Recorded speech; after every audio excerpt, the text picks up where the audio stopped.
Miss হবে না আপনার পছন্দের টিভি শো। দেখুন জি5 অ্যাপে একদম ফ্রি। বলছি স্কুলে যাচ্ছি। ও বাহ, তোমাকে খুব সুন্দর দেখাচ্ছে শিমুল। সুন্দর দেখানোর কি আছে, রোজ যেমন থাকি তেমনই আছি। হ্যাঁ, তা হয়তো আছো, কিন্তু অনেক সময় তো তার মধ্যেও একটু বিশেষ লাগে। তোমাকে আজকে দেখে খুব কনফিডেন্ট মনে হচ্ছে শিমুল। তুমি স্কুলে গিয়ে দেখো, তুমি খুব ভালো একজন টিচার হয়ে উঠবে, খুব পপুলার টিচার। বিশ্বাস করো, আমি এটা চাইনি। তোমার চাকরি নিয়ে আমি রাজত্ব করতে চাইনি। আমি তো এতদিন ধরে তোমাকে দেখছি শিমুল, আমি খুব ভালো করে জানি তুমি কি চাও কি চাও না। তো বলে দেওয়ার প্রয়োজন নেই। আমি তো জানি তুমি এই চাকরিটা করতে চাও না, বরং এই চাকরিটা আমি তোমাকে দিতে পেরে ধন্য হয়েছি শিমুল। এসব কথা কেন বলছো? এটা সত্যি, সেটাই বলছি। বিশ্বাস করো, আমি মনে মনে সত্যিটাকে বিশ্বাস করি প্রতিটা মুহূর্তে।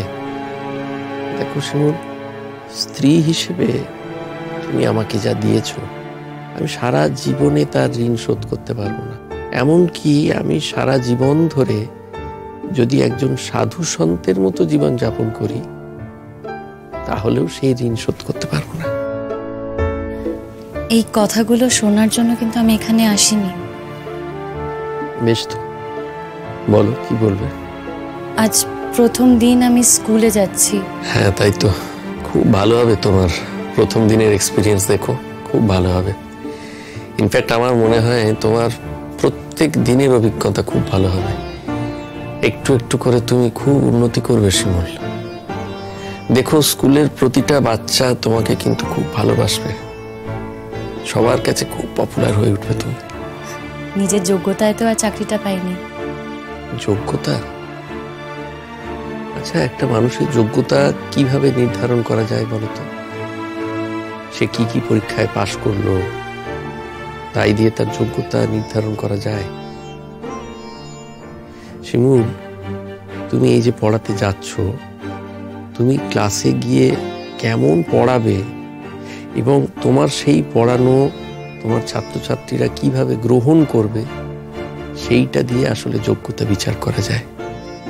আমি খুব ভালো করে জানি শিমুল, তুমি এই পরীক্ষাতেও খুব সফলভাবে উত্তীর্ণ হবে। ছাত্রছাত্রীরা তোমাকে খুব ভালোবাসবে, তুমি তুমি ওদের একজন আদর্শ মেন্টর হয়ে উঠবে, তুমি দেখো। আচ্ছা, তুমি কি করে বুঝলে?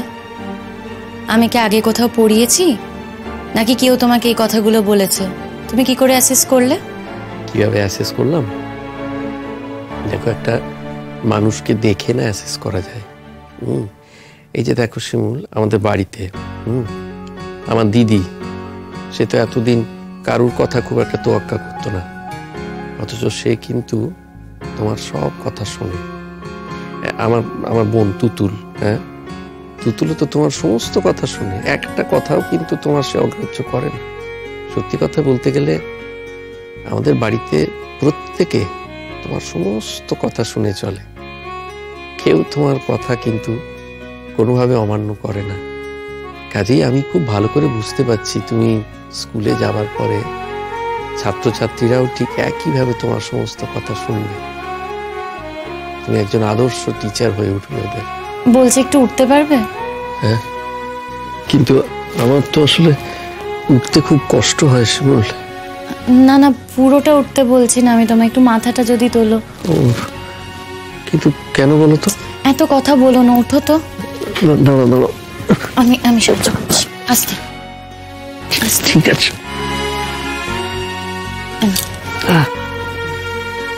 ধীরে।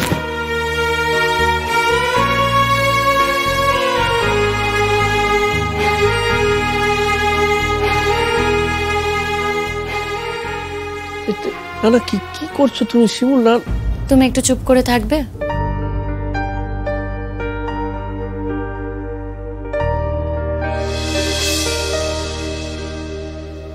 এটা তুমি কি করলে শিমুল?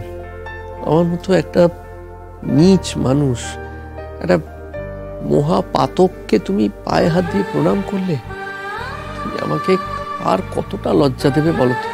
তুমি তো আমাকে জানো, আমি যা করি অন্তর থেকে করি, না হলে করি না।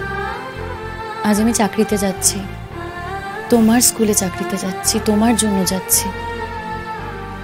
সেখানে যদি আমি তোমার আশীর্বাদ না নিই, তোমার পা ছুঁয়ে যদি তোমার প্রণাম না করি, আমার নিজে ধর্মে বাঁধবে। তবে এটা ভেবো না তোমার দৌলতে চাকরিটা পেয়েছি বলে আমি তোমাকে এসব কথা বলছি। তোমাকে খুশি করার জন্য কথাগুলো বলছি না।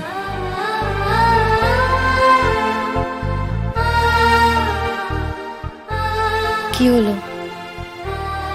আমি এখন বেরোবো, তুমি মুখ ঘুরিয়ে থাকবে?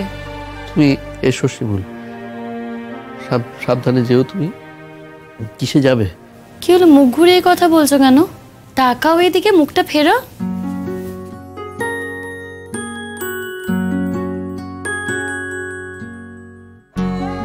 কাঁদছো কেন তুমি? বুঝেছি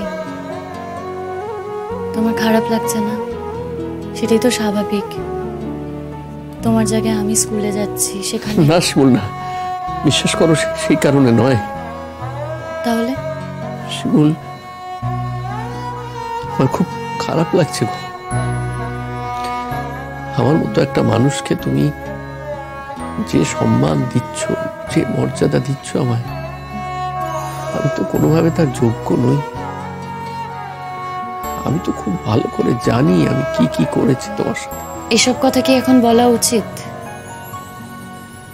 তোমার কি মনে হয় এই যে কথাগুলো তুমি বলছো, এই কথাগুলো শুনলে আমি খুশি হব? যখন প্রথম থেকেই সবটা শুরু করছো, তখন শুরু থেকেই সবটা শুরু করো না। পুরনো কথা বলে আর কি লাভ? আর একটা কথা জেনে রেখো। বলো। আমি কিন্তু কোনো কিছুতেই হাল ছাড়বার মেয়ে নই। যেভাবেই হোক আমি তোমাকে সুস্থ করে তুলবই।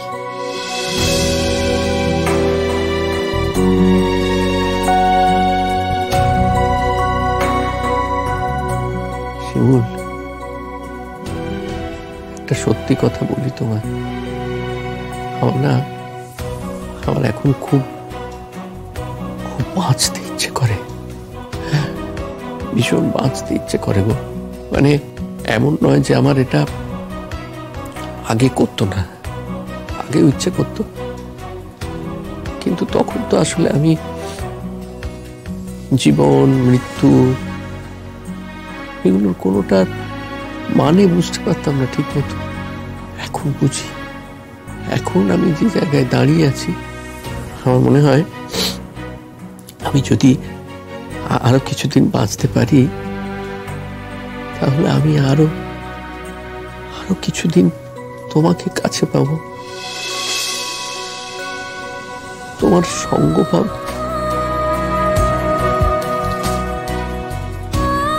আমি তোমাকে সুস্থ করে তুলবই। দেখো, ডাক্তার যাই বলুক না কেন, ডাক্তারের ওপরেও তো ডাক্তার থাকে।